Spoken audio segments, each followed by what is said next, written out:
Ayan na sila. Gustong gusto nila sa may loob. May pagkain daw sa loob. So ito na rin natira.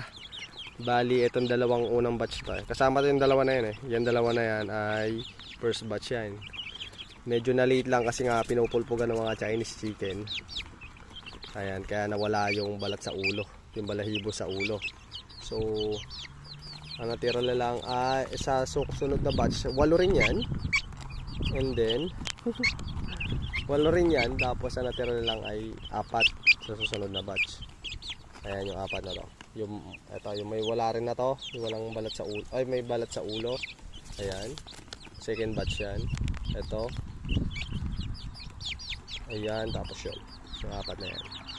So, bukas yan, isasali ko na dyan yung pan third batch na napisa. Para medyo marami na sila dito. Let's go!